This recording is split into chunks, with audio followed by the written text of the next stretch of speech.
My name is Örjan Svane and I'm Professor Emeritus in Urban Sustainable Development at the Royal Institute of Technology in Stockholm. First of all, I'm connected to the Stockholm testbed and in the role as a senior advisor.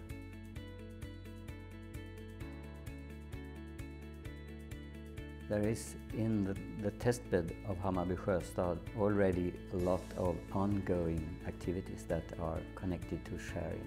Citizen initiative, which started some 5-6 years ago, has ideas about how to improve the energy efficiency in buildings through sharing knowledge about how to manage the buildings. So on the one hand, there is already an ongoing development and a strong coordinating actor down there called electricity. On the other hand, the Stockholm testbed is unique, I think, in that the Technical University of Stockholm, the Royal Institute of Technology, is a strong partner. So the motor there is the combination, the combined efforts of these two.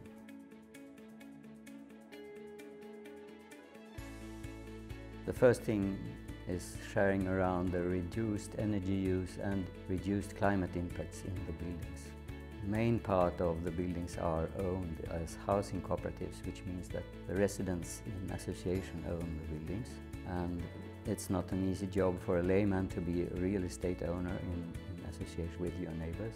So sometimes they don't know that they don't know enough to be good managers of the buildings. But if they come together and are informed about that and share the experience of learning how to be better owners and better managers, that's a good start for energy efficiency and climate impacts. And if then they can move on to do real things together, they are now going to discuss how to do a joint purchase of energy management services from professionals then to support them in their role as owners. So that's one thing which we are going to study. Another thing is urban farming, which has not occurred spontaneously, but the city of Stockholm is providing land within or close to the testbed area where people are allowed to start doing small-scale farming.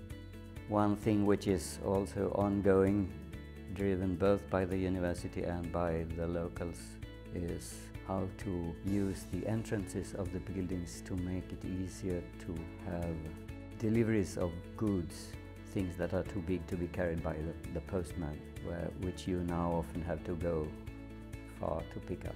And that's a technical thing, but it's also a social thing, and it calls for the involvement of distribution companies, etc. But it has a potential of reducing transport and also making the entrance more of a meeting place for people. The project has what the researcher would call a normative approach. We are not interested in just studying what happens. We are interested in studying how sharing can contribute to urban sustainable development in its environmental and its social dimensions, and also studying what kind of organization, what kind of institutionalization that's needed to make this happen. One challenge is the short time of the project in relation to the inertia of change on the ground, in reality, at least large-scale change.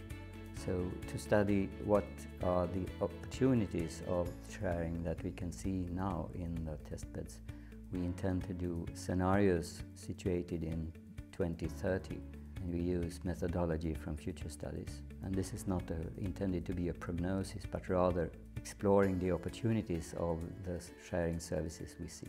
So we look for what could it contribute to rather than the most probable development. And the reason for that is, of course, that the long-term aims or goals for urban sustainable development, they are sometimes seen as something desirable, but to me they are necessities. So put those necessities into 2030 and look back from 2030 till now and ask yourself how to get there.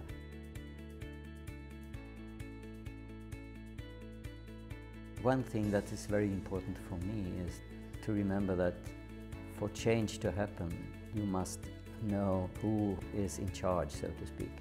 So if there is a thing about sharing which reduces the impacts, the climate impacts from food, for example, it's the household that decides what are we eating. So any other actor is outsider and can only influence indirectly. In the example of energy efficiency and reduced climate impacts, it's the real estate owner, mostly then the housing cooperatives, that are in charge, so to speak. So what electricity can do there is to inform and persuade them and give them the tools and the knowledge to change their energy systems and their use of their buildings.